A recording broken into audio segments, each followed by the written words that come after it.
మహిళా న్యాయమూర్తిపై జరిగిన ఘటనపై శుక్రవారం తెలంగాణ వ్యాప్తంగా బార్ అసోసియేషన్ న్యాయవాదులు ధర్నాకు పిలుపునిచ్చారు. రంగారెడ్డి జిల్లా కోర్టులో కరణ్ సింగ్ 2 రోజుల క్రితం ఓ కేసులో 9A న్యాయమూర్తి జీవిత ఖైదు విధించిందని చెప్పారు. గురువారం మరలా పోస్కో కేసులో 9A DJ కోర్టులో పోలీసులు నిందితుని ప్రవేశపెట్టారు. జడ్జి నిందితుని అడిగే సమయంలో జైలర్లో తనను కొడుతున్నారని చెప్పాడు. ఆ ముద్దాయి సమస్యను వినడానికి దగ్గరకు రమ్మని న్యాయమూర్తి పిలువగా నిన్ను జీవిత ఖైదు విధించిన శిక్షను దృష్టిలో పెట్టుకుని న్యాయమూర్తిపై చెప్పుతో దాడి చేశారని చెప్పారు.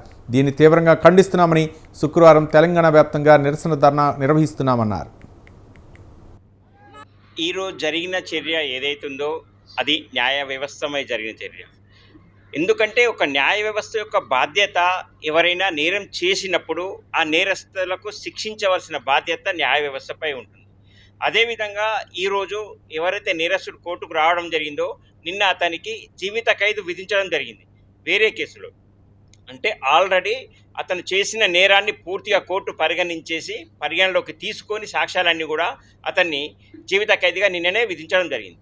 అయితే అదేవిధంగా అతనికి ఆల్రెడీ వేరే కేసులో కూడా మళ్ళీ ఈరోజు కోర్టుకు తీసుకురావడం జరిగినప్పుడు కోర్టు హాల్లోకి వచ్చిన తర్వాత అతను ఏమన్నాడంటే, మమ్మల్ని జైలర్ సతాయిస్తున్నారు చానాడా, జైలర్ నుంచి మాకు హాని జరుగుద్ది అన్న తర్వాత న్యాయమూర్తి జడ్జి గారు ఏం చేశారంటే, బాబు నీకు జరిగిన ఏం జరుగుతుంది నీకని చెప్పి దూరం నుంచి వినపడకపోతే కొంచెం దగ్గరికి వచ్చి చెప్పు అన్నప్పుడు అతను ఉద్దేశపూర్వకంగా దగ్గరికి వచ్చేసి ఆల్రెడీ ఏం చెప్పకుండానే చెప్పు ఇసరడం జరిగింది. ఈరోజు జరిగిన చర్య ఏదైతుందో అది న్యాయ వ్యవస్థమై జరిగిన చర్య.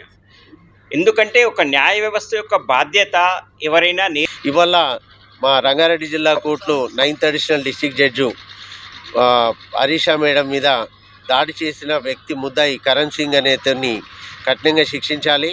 అతను కోర్టులో ముద్దాయిగా వచ్చి నిలబడి కేసు అయిపోయిన తర్వాత మేడం గారి జడ్జి గారి మీద చెప్పు విసిరిండు, తనకు దెబ్బలు కూడా తగిలినాయి. ఈ విధంగా దీన్ని మా న్యాయ వ్యవస్థ మీద, న్యాయమూర్తి మీద జరిగిన దాడిని అందరూ కూడా న్యాయవాదులం మూకుమ్మడిగా ఖండిస్తున్నాం.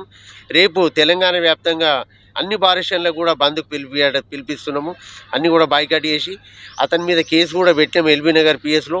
అతన్ని కూడా కఠినంగా శిక్షించి, ఇంతకుముందే నిన్ననే ఆయనకు లైఫ్ పడ్డది, అయినా కానీ మళ్ళీ వాళ్ళు ఇంకొక కేసులో అపియర్ అయ్యి ఈ విధంగా అదే కోర్టులో నిన్న కన్విక్షన్ అయిందని చెప్పేసి ఒక న్యాయవాదుల మీద దాడులు జరిగినప్పుడే కనుక కఠినంగా శిక్షలు అమలు చేసినట్టయితే, ప్రొటెక్షన్ యాక్ట్ కనుక వచ్చినట్టయితే కొంచెమన్నా భయం ఉండేది. ఇప్పుడు ఇవన్నీ చూసుకొని వీళ్ళు ఏమీ చేయలేరు అనే దాంతో పెరుగుతున్నాయి అనేసి అనిపిస్తూ ఉంది. ఇప్పుడు 12 కేసులు ఉన్న అతన్ని తీసుకొచ్చేటప్పుడు ఎంత జాగ్రత్తగా తీసుకురావాలి అనేది కూడా పోలీసులు జాగ్రత్తగా గమనించి అతనికి ఎక్కువ మంది వచ్చి